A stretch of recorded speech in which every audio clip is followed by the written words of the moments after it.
Oh, Diyos. Sige po, 10 segundong malakas na palakpak para sa ating Panginoon. Hallelujah.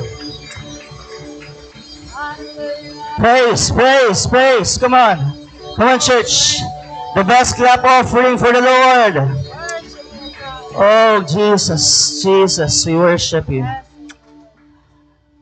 We worship you, God. Worthy is the Lamb. Karapat dapat kang sambahin, Panginoon. We worship you in this place, Holy Trinity.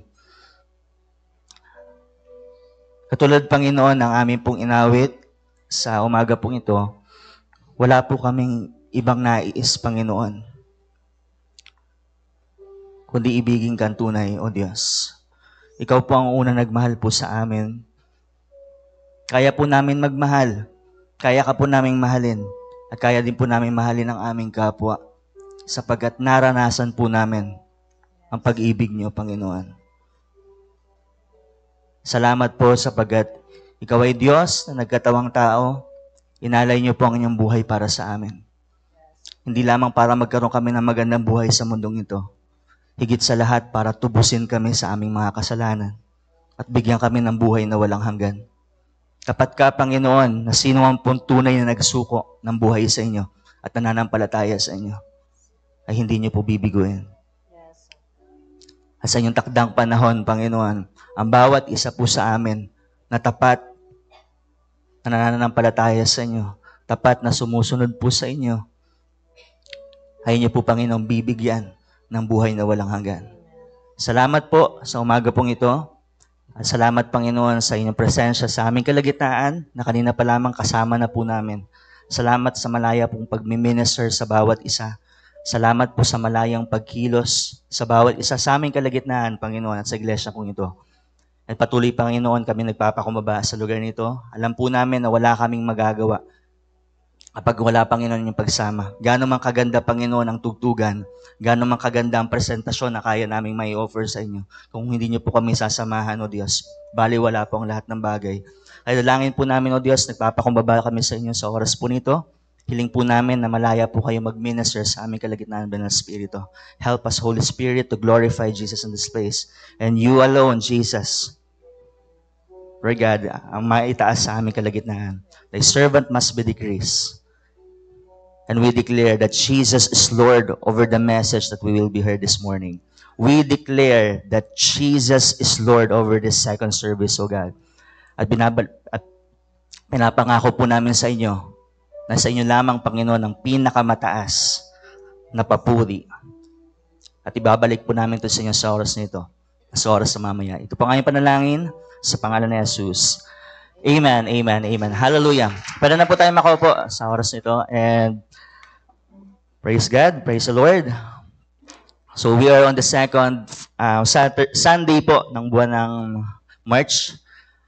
So our theme is revival. Ano po? A call to absolute obedience. Nakinuha sa Philippians chapter 2, beginning verse 6 to verse 11. Ayan. Tayo po tumayo sa oras po nito at sabay-sabay po natin basahin ang ating key verses. Okay. Mag-uumpisa po tayo sa verse 1. Ano po? Tapos hanggang verse 11. Ayan. Sabi po dyan sa verse 1, therefore, if there is any consolation in Christ, if any comfort of love, if any fellowship of the Spirit, if any affection and mercy, verse 2, fulfill my joy by being like-minded, having the same love, being of one accord. Verse 3, let nothing be done through selfish ambition or conceit, but in lowliness of mind, let each esteem others better than himself. Verse 4, let each of you look out not only for his own interests, but also for the interests of others. Verse 5, let this mind be in you, which was also in Christ Jesus, who being in the form of God, did not consider it robbery to be equal with God. Verse 7, but made himself of no reputation, taking the form of a bondservant, and coming in the likeness of men. Verse 8, and being found in appearance as a man, he humbled himself and became obedient to the point of death, even the death of the cross. Verse 9, therefore, God also has highly exalted him and given him the name which is above every name. Verse 10, that at the name of Jesus, every knee should bow, of those in heaven, and of those on earth, and of those under the earth.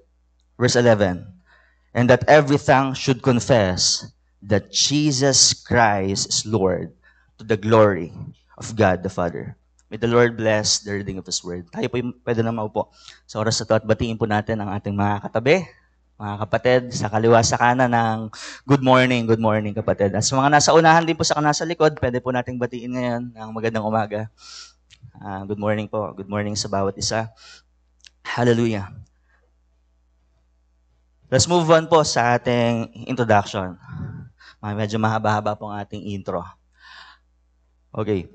So, sabi po dito, Philippians chapter 2, verses 5 to 11 is a beautiful passage because it says that Jesus came all the way down to the cross and then went all the way to the very top. He emptied himself. God has exalted him, and he will be highly exalted in the final day. Ito pong text nating pag-aaralan po, mga kapatid, ay masabi natin napakagandang passage. Kasi pinakita po dito, si Jesus bumaba siya sa mundong ito para ipako sa krus. Pero ang resulta po nun, napunta siya sa pinakamataas na pwede niyang pagluklukan. At yun po yung kanan ng Diyos. Parang ironic po, di ba? Bumaba siya, pero yung kalalagayan niya yun, naging instrumento para mapunta siya sa taas. At ang resulta po, ayan nga sabi dito, He emptied Himself, and God has exalted Him in return. Kasi nabanggit ng Bible, dahil sa ginawa niya, binigyan siya ng Diyos ng pangalan na higit sa lahat ng pangalan. At itong pangalan na ito, luluhuran ng lahat ng nilalang sa langit, sa lupa, at sa ilalim ng lupa. At hindi lamang luluhod ang lahat ng nilalang sa pangalan na ito, lahat din ng labi ay magsasabing si Jesucristo ay Panginoon sa ikararangal ng Diyos Ama. Ganon po makapangyarihan yung pangalan ni Jesus. Kaya yung pagbaba niya, hindi siya nanatiling kababaan, kundi naging instrumento ito para siya ay mapunta sa pinakamataas na pwede niyang luklukan. Despite being a beautiful passage, it has been a source of great controversy. The biggest question is, why is it in Philippians? Ito po ang tanong. Despite sa kabila ng pagiging magandang passage po nitong nabanggit, verses 5 to 11, ito po yung naging source daw ng great controversy. Kasi ang tanong po dito, bakit ito nailagay sa Book of Philippians? Kasi kung babasahin natin yung Book of Philippians, kakaiba tong passage na to. Kakaiba po ito sa itong verses 5 to 11, kakaiba siya sa the rest of the letter. Sa part ng letter. Sa chapter 1, chapter 3, and 4. Kakaiba po siya. Walang mga ibang pinasadahan si Paul na gano'n na kabigat na statement about kay Christ.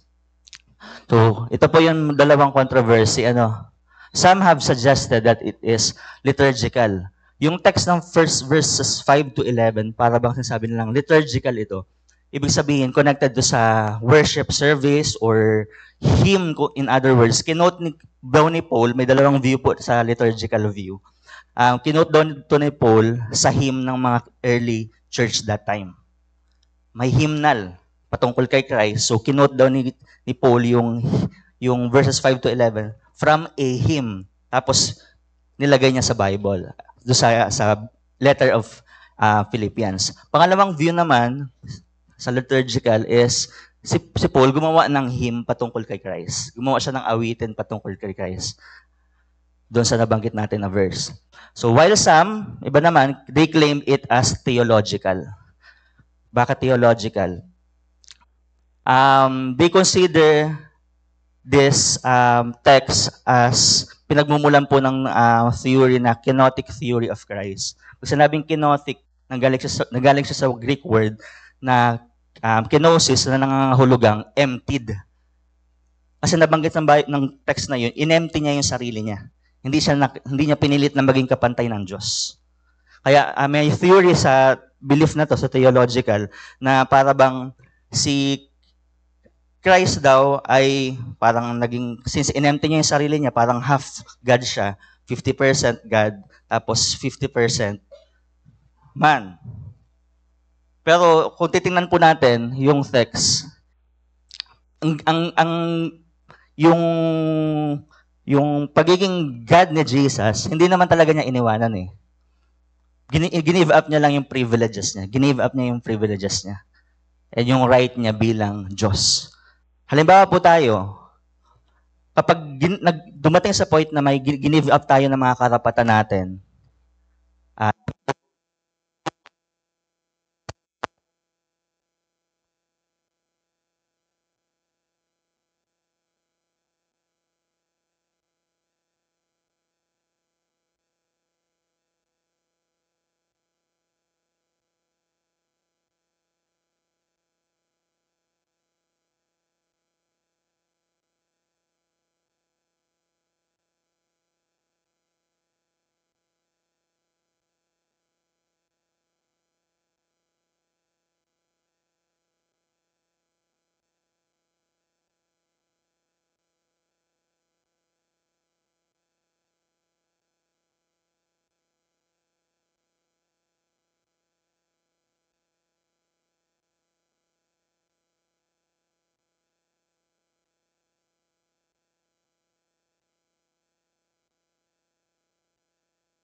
Nasa kanya na.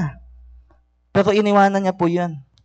Ang description nga sa kanya ng Book of Isaiah, halos di siya makilala eh. Wala makikitang attractiveness kay Jesus. Hindi siya attractive.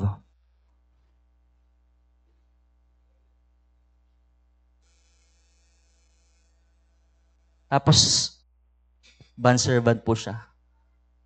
Alipin po siya ng lahat. In a sense, binigay niya ang buhay niya para sa lahat. Kaya makikita po natin ang bigat ng ginawa ni Jesus. Kaya descriptive po ito. Pangatlong bagay, His death. His death. And being found in appearance as a man, He humbled Himself and became obedient to the point of death. At hindi lang basta kamatayan. Kamatayan sa krus. Kamatayan ng kahihiyang kamatayan. Kamatayan ng isinumpa.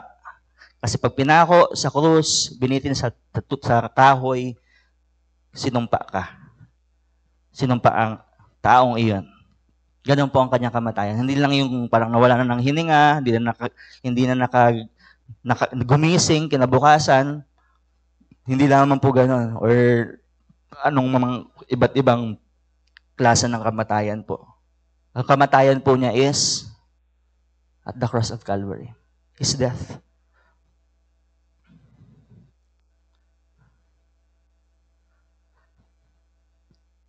Nakita po natin yung obedience ni Christ. Napakabigat. Sa theology po, there are two types of obedience. The so-called active obedience and passive obedience. When we say active obedience, of Christ, active and passive obedience of the Lord Jesus Christ. Pag sinabing active obedience, His whole life of obeying the law of God whereby He qualifies to be the Savior. Namuhay po siya ng buong buhay niya, sumusunod sa utos ng Diyos.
Involved.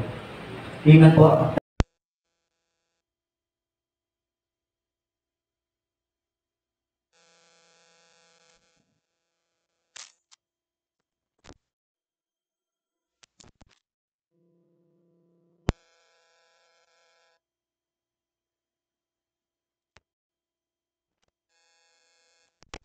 Parang sa ministry. Ano man ang kailangan na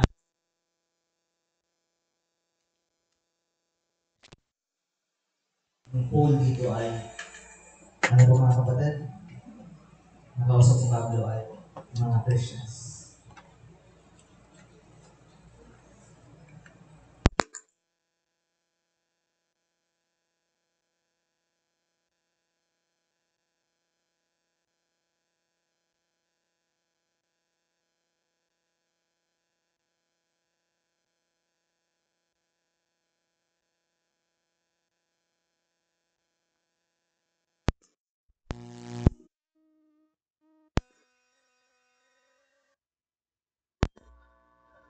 Nararamdaman yung sentiment yung isa. Sometimes it's it's not um it's not what we say. Sometimes it is how we say.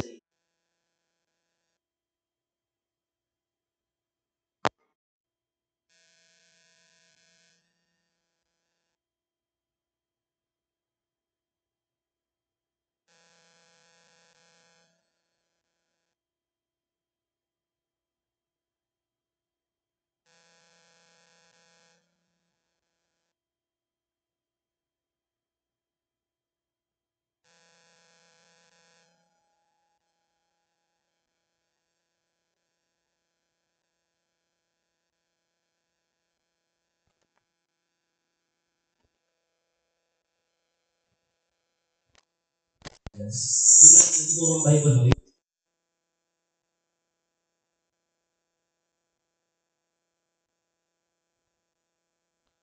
Pagkatangi ang Bible. Ito po ay instruction, prescription sa atin. Ano po? Para sa atin po lahat ito. Bilang disciple ni Jesus, that means student. Tayo yung lahat ay student. At ang student merong teacher. Sino ang ating teacher? Si Lord.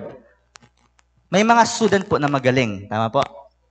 Pero pag dumating sa point na yung student, parang pinapangunahan niya na yung teacher, o kaya ayaw niya nang magpaturo, there is something wrong na. Ang teacher, ang teacher po, ako po, by profession, I am a teacher, naunawa ako, may mga magagaling talaga estudyante. Na kaya na lang paturuin mo sa klase.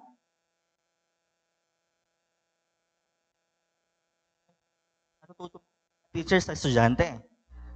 May mga ganun po. Pero ang nakakalungkot kapag ayaw na magpaturo. Ayaw na kasi parang sa tingin niya alam niya na lahat. Mahirap pong ganun estudyante. Tayo po estudyante tayo. Disciples tayo. Teacher, disciples, student. Ito yung ating libro, hindi po yung Math 101, English 101 book. Hindi, ang ating libro ay Bible. Atin ang ating book. Estudyante po tayo. At may mga ginagamit ang Lord ng mga co-teachers niya. Nakuha niyo po, ang mahirap pag hindi na tayo nagpapaturo. O kaya, sa kabilang banda, experience is the best teacher. Ayan. Mahirap po. Alam niyo po kapatid, mahirap po ang experience is the best teacher. Mahirap po yan. Alam niyo po kung bakit? Minsan mahal matuto pag experience na pinag-usapan. Masakit. Alam niyo kung bakit po? Bigyan ko po kayo ng halimbawa.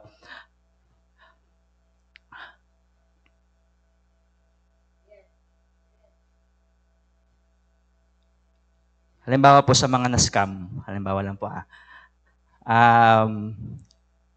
nakakarinig tayo ng minsan ng paalala na huwag agad-agad magtitiwala sa tao. Hindi naman po masama. Hindi naman sinasabi ng kasabihan na to na huwag magkaroon tayong trust issue. Hindi naman po ganoon ang point. Huwag lang agad-agad magtitiwala. Siguraduhin mo na talaga yung tao o grupo talagang kapanipaniwala. Talagang legit. Pero since wala pa siya, hindi na-reject na yung ganong idea, dumating sa point, na-scam siya. Halimbawa sa halagang gantong halaga, 5,000, 10,000, 15,000, iba umabot ng 100,000, 200,000, at 7 digits, 8 digits. Minsan na mahal po matuto, no? Kasi magkano yun? Kailangan niya pa magbayad ng 100,000 para malaman niya na dapat hindi agad-agad nagtitiwala. Kaya minsan mahal matuto. Hindi lang sa usaping pinansyal. Halimbawa, sa magulang, maraming pong ganitong cases. Maraming paalala ng magulang. Tapos, nung nagkaroon ng sariling pamilya, sariling anak, mga anak, na-realize nila na tama pala yung sinasabi ng aking magulang. Na-experience na kasi maging magulang. Kaya minsan po, mahirap ang experience. Kailangan na pong maranasan. Mahal ang presyo. Mahal. Kaya mahalaga po na magpaturo tayo sa Lord para maiwasan po natin yung mga painful or hardships po na marahil inilalayo tayo ni Lord doon. Limang bagay po, and the last is our mutual interest. Our mutual interest. Verse 4. Let each of you look out not only for his own interests, but also for the interests of others. Ito po, balance po ito, no? Pinakita ni Pablo, wag lang yung sarili nyo. Hindi niya sinabi na yung ibang tao lang.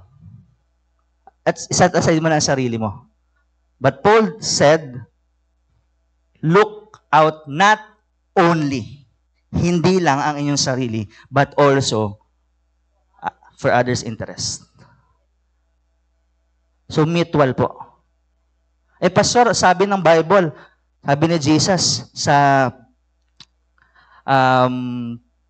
halimbawa, sabi ni Jesus sa gospel sa Matthew 16:24, whoever wants to be my disciple must deny themselves and take up their cross and follow me. Ang usapin dun, vertical. Pag pinag-usapan na ang ating relasyon sa Diyos, of course, hindi natin pwedeng ipantay. Lord, ano makukuha ko pag naglingkod ako sa inyo? Hindi mo pwedeng ipantay, ipasok yung interest mo. Conditional ang pag-obey mo. Pag-obey natin. Pero pag usapin ng horizontal, ang kausap po dito ni Paul, church, wag lang sarili niyong isipin nyo. Pagdating sa horizontal, nakuha niyo po, love your neighbor as yourself. Pero sa first greatest commandment, love the Lord with all your heart. With your all. Hindi ka pwedeng pumantay doon. Pero sa second commandment, horizontal relationship, love your neighbor as you love yourself. And then, mutual. Lahat parehas ang benefit. We should avoid this two kinds of extremes na nakafocus lang dun sa isa Nakafocus din naman sa ibang tao. O sa atin, o sa ibang tao. Amen po. Pagdating sa ethics po kasi may tinatawag na ethical egoism saka altruism. Itong ethical egoism na to, it is a belief that the basis of morality is self-interest. It's okay to be selfish. Ito yung isang extreme. Sarili mo lang iniisip mo. Okay lang maging selfish according to this belief. Kasi ang point mo lang naman, gusto mo lang naman isipin yung sarili mo. Wala naman masama doon.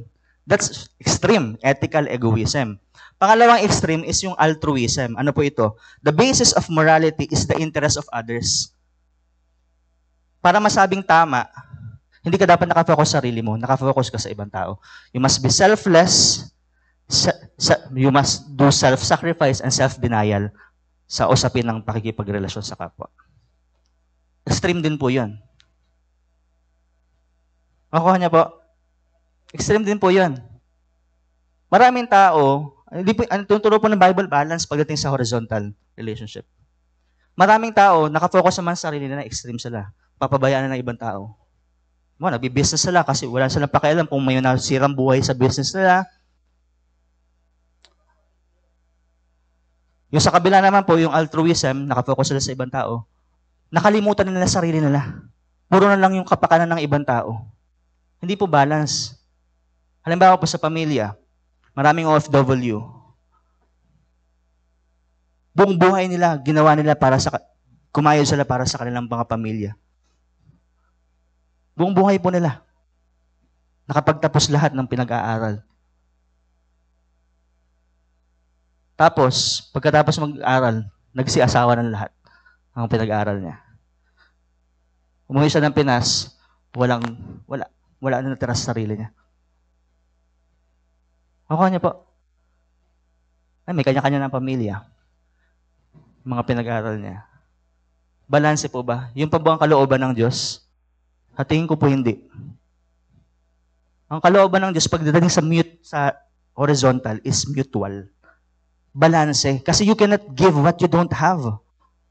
Paano mo aalagaan, mag-take care ka sa ibang tao kung ikaw man din, wala ka maibigay sa sarili. Kasi nga, ubos ka, said ka. Amen? Ay balanse po ang Bible. Our mutual interest. At kung lahat po tayo sa ating pakikipagrelasyon sa ating kapwa, ating kapatid sa mga kapatid sa pananampalataya, ay ganun po ang approach. Reciprocated. Kaya nga mutual po nagre-reciprocate. Merong shared interest. Pero hindi naman to the point na yung motive natin mali na. Kaya ako to ginagawa. Nagtatanim ako kay sister para makautang ako sa kanya sa future. Mali po yun. Bibigay ka nga, di ba? Pinagbibigyan mo siya tapos para man ginawa mong investment si sister, si brother. Mali po yun. Iba na yung motive mo. Pero yung give and take po mga kapatid. Give and take. Nakakaubos ang relasyon na isa lang ang nagbibigay. Magbigay ng pag-ibig. Magbigay ng pagpapatawad. Ng pag-unawa. Kung lahat ganun ang ginagawa, pagbibigay, di lahat balance according sa mga needs ng niya po, ng bawat isa. Nasusuplayan, natutugunan. Hindi yung tanggap lang ng tanggap ng pagpapatawad. Tanggap ng yung ibang din nagbibigay, lahat po tayo ina-advise, pinipress kami ng Bible, gawin natin yung lahat para mutual yung interest. Amen po? Amen. Palapakan po natin ang ating Diyos. Hallelujah. Okay. Kasi ganun din po mismo sa Jesus. Bakit ko po sinabi? Si Jesus po ganun din mismo. Dito na po ako magtatapos. Si Jesus Christ, hindi niya lang inisip sarili niya. Ito po, baka medyo mabigat to sa inyo. Hindi niya lang sarili yung inisip niya. Siguro sa moment po ng time na namatay siya sa cross of Calvary at nabuhay siya sa mundong ito. Pero alam niya, time will come, He will reap His prize. His prize. May binayaran siyang presyo, pero meron siyang reward na matatanggap sa huli. Alam niya po yun. Balance din si Jesus. Mutual ang interest. Pero hindi yung ginawa ni Jesus Christ para gusto ko maging kilala at magbigyan ako ng name above every name. Mali ang motibo ni Jesus kung gano'n. Pero hindi po gano'n. Hindi po gano'n ang sitwasyon. Kaya nakuha niya po, mutual ang interest po. Ginagawa natin yun, hindi lang para sa ating sarili, but also for others. At kung lahat natin yung gagawin, lahat po tayo mag-benefit. Hindi lang tanggap ng tanggap yung ilan, at hindi lang bigay ng bigay yung ilan. Kasi tayo kapag bigay lang ng bigay, tanggap lang ng tanggap, masasawa naman yung bibigay. Masasai din siya. Amen po. Amen po. Palapakan po natin muli ang Panginoon. And let's move on to our recap. The ethical choices of Jesus and the disciples. The first one, the descriptive choices of Jesus, His incarnation, His social status, His death, His glory. Number two, the prescriptive choices of disciples, our unity, our motive, our inward humility, our outward humility, our mutual interest. And for our conclusion, Jesus chose to do for us what we could not do. Ginawa ng Panginoong Jesus, pinili niyang gawin para sa atin yung mga bagay na hindi natin kayang gawin. Namatay siya para sa atin, nagsakripisyo po siya. Binihisan po niya tayo ng kanyang katwiran. Pinatawad po tayo sa ating mga kasalanan. At sa future, bibigyan niya po tayo ng buhay na walang hanggan. In return, let us choose to do for Him what He told us to do for one another.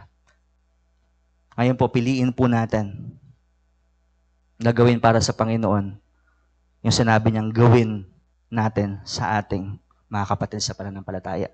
At kahit si Paul po, mga kapatid, ang nagsulat ng librong ito, ng epistle na ito, this is as if si Christ yung nagkikipag-usap sa iglesyang ito. Kasi ganun po ang prinsipyo ng Bible. Kapag tinanggap mo yun, sabi ni Jesus, kapag tinanggap ako ng sino man, tinatanggap ng taong yun, yung nagsugo sa akin. Kapag tinanggap kayo, nangangahulugan, tinatanggap din nila ako. Amen po. Sa oras po nito, let's pray. Hindi na po tayo magpapaawit. Tayo po'y manalangin sa oras nito. Hallelujah. Let's close our eyes and bow our heads. Yes, so God. We give you praise, we give you glory, we give you honor, Panginoon. Nagpapasalamat po kami sa inyong mga salita na amin po napag-aralan sa umagang ito. Salamat po sa malayang pagtuturo. Marami po salamat sa inyong mga paalala po sa amin. Thank you, Lord Jesus Christ, for all the choices that you have made for us. Nagkatawa-tao po kayo. Pinili niyo po ang pinakamababang kalagayan. Namatay po kayo para sa amin.